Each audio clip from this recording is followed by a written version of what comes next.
एक बात मैं दर्शकों को कहना चाहती हूँ। अमृतसर में हमने अकाली दल की तरफ से नेताओं को आमंत्रित किया था, शो में पहुंचे नहीं। उनकी तरफ से अकाली दल और बीजेपी गठबंधन के जो बीजेपी के उम्मीदवार हैं, उनको यहाँ पर भेजा गया है। चूंकि सवालों का सामना करने के लिए तैयार हुए हैं, इसलिए हमने उन्हें मंच दे दिया है, लेकिन अकाली दल के नेता नहीं आए हैं। इस बात से जनता में बहुत नाराजगी है। पूछ रहे हैं कि सवालों का सामना करने से क्या वो डरते हैं। तो तरुण चुग साहब का तालियों के साथ स्वागत कीजिए। तरुण चुग जी भी सवालों का सामना करेंगे। चलिए अब लोगों के सवाल लेते हैं। वक्त जाए के बिना मैडम सुनिए, भी आवांगे। ना अमृतसर में व्यापार है, ना कारोबार है, ना रोजगार है, सिर्फ नशा का कारोबार है। यहाँ तो ये हालत है, न तड़पने की इजाजत है, न फरियाद करने की। गुट गुट के मर जाऊं। क्या हालत बना दी पंजाब की? किस बारे में? उनको तो किस बारे में? उनको तो पता नहीं। सुनिए, उनका प्रश्न आपको समझ में नहीं आया। इनको समझ नहीं है। उनका प्रश्न आपको समझ में नहीं आया। समझ आया है। क्या समझे आप? लेकिन यही बेहोशी तो ले डूबी सर पंजाब को, कि नेताओं को सवाल नहीं समझ में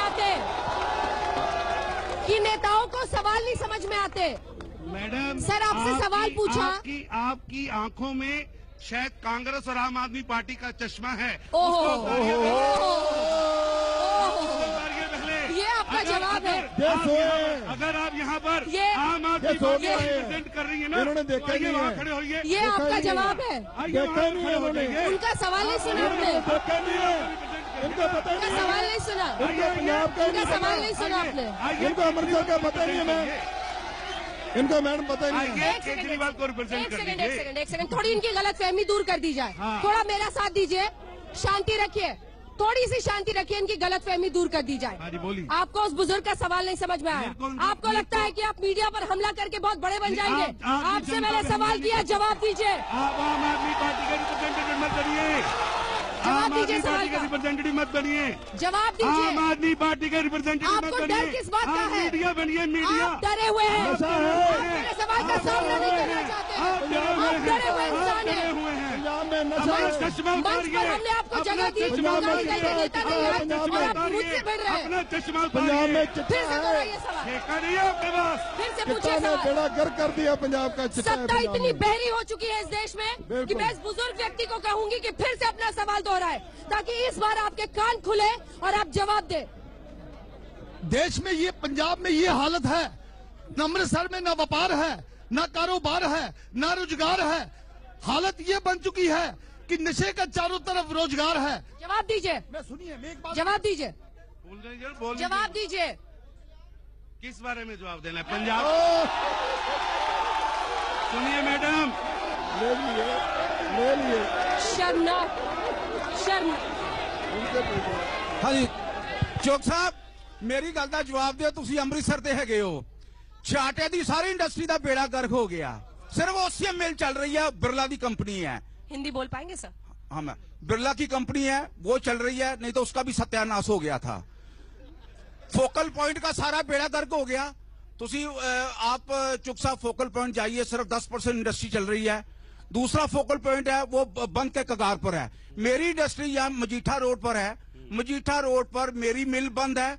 बलकला में कम से कम मेरा ख्याल 200 फैक्ट्री होंगी, उसमें से सिर्फ 5 या 10 फैक्ट्री में चिमनी में से धुएं निकल रहे हैं, बाकी सब इंडस्ट्री बंद है। इसका 1 मिनट। दूसरी बात, ठीक है, करण जी, अगला सवाल। मैं advocate Navdeep Plato, general secretary district bar association. मुझे सिर्फ एक लाइन में सवाल का जवाब चाहिए। जब सेंटर में कांग्रेस की गवर्नमेंट थी, आपके हमेशा अकाली दल के नेता प्रकाश सिंह जी बादल, सुखबीर सिंह जी बादल बोलते थे कि हम नशा पकड़ रहे हैं, बॉर्डर से नशा आ रहा है। अब 2.5 साल हो गया आपकी सेंटर में बीजेपी की सरकार है। आप बताइए कौन सा नशा आपने बंद कर दिया, कौन से पर्चे दे दिए, क्या आपने नशा रोकने के लिए किया? अभी भी सवाल नहीं सुना। मैं बोलूं, अब आप बोलने देंगे तो आप तो बोलूंगा। सवाल ही नहीं समझते सर, सवाल समझे? हाँ मैडम, मैं आपको भी समझ रहा हूँ और सवाल को भी समझ रहा हूँ। सवाल समझे, जवाब दीजिए। पंजाब के अंदर उद्योग बड़ा है। 2002 से लेकर 2007 तक जो सरकार चलाई जिन लोगों ने, उन्होंने इलेक्ट्रिसिटी एक पैसा नहीं पैदा की, जिसके कारण चिमनी में धुआं निकलता था क्योंकि कोयला बलता था। हमने इंडस्ट्री को पूरी इलेक्ट्रिसिटी दी है, आज इसलिए इंडस्ट्री चल रही है। 23,000 जिन्होंने बंद हो गए। एक second. This is very unfortunate कि आप मीडिया के सामने एक महिला के आगे इस तरह की बॉडी लैंग्वेज से बोल रहे हैं, आप पब्लिक के सामने क्या बोल रहे होंगे? और सुनिए, और अकाली दल ने यहां पर ना आके अपनी हार को साबित कर दिया है। मेरा सवाल डीमोनेटाइजेशन पे है। आपके यहाँ के एमएलए बोल रहे हैं, जो कैबिनेट मिनिस्टर हैं, कहते हैं जी डीमोनेटाइजेशन नोटबंदी की गलती मोदी साहब की है, मेरी नहीं है, इसके मेरे को सजा ना दीजिए।